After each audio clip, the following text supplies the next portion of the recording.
जय श्री कृष्ण दर्शकों, आप सभी भक्तों का मेरे चैनल भक्ति ज्ञान में बहुत बहुत स्वागत है। अब हम वैशाख मास की अंतिम 3 तिथियों की महत्ता जानेंगे। आप ध्यान से सुनिए।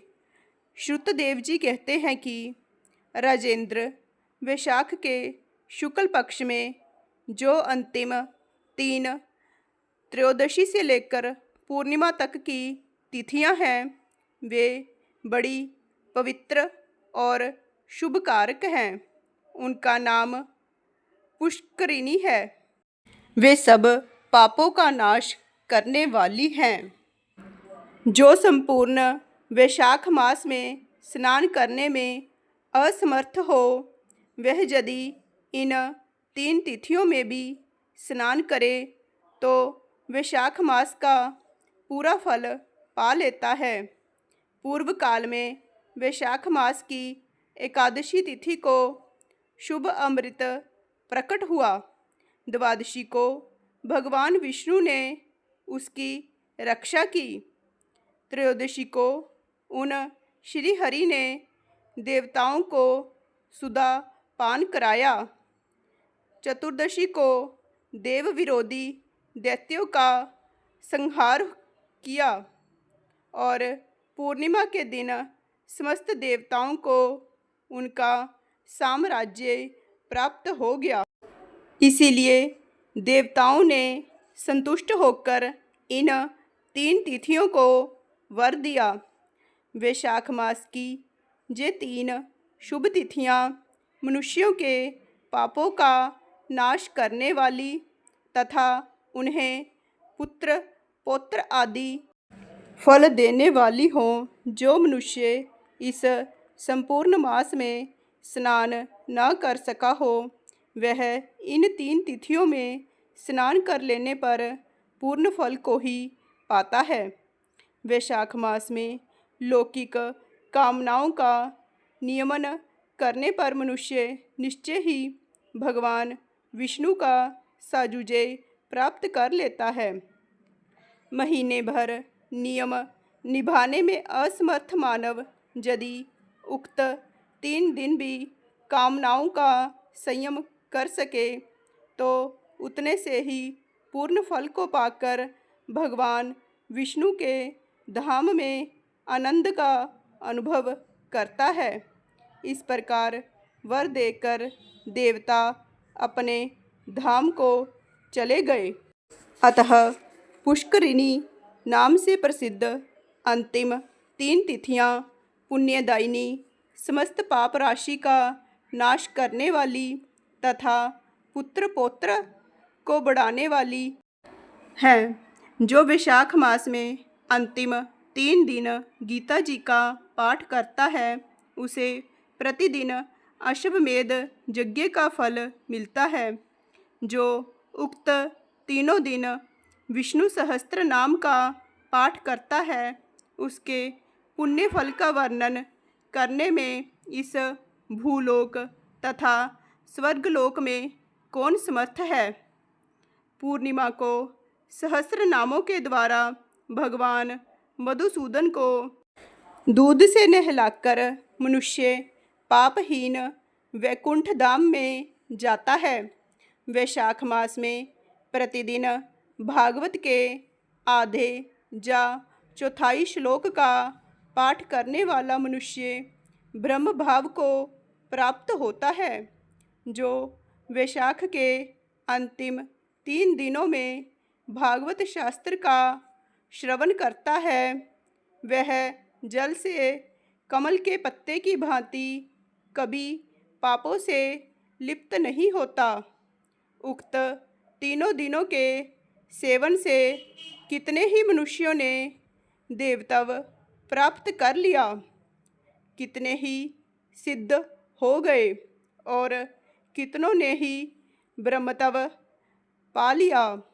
ब्रह्म ज्ञान से मुक्ति होती है अथवा प्रयाग में मृत्यु होने से या वैशाख मास में नियम पूर्वक प्रातःकाल जल में स्नान करने से मोक्ष की प्राप्ति होती है। इसीलिए वैशाख के अंतिम 3 दिनों में स्नान, दान और भगवत पूजन आदि अवश्य करना चाहिए।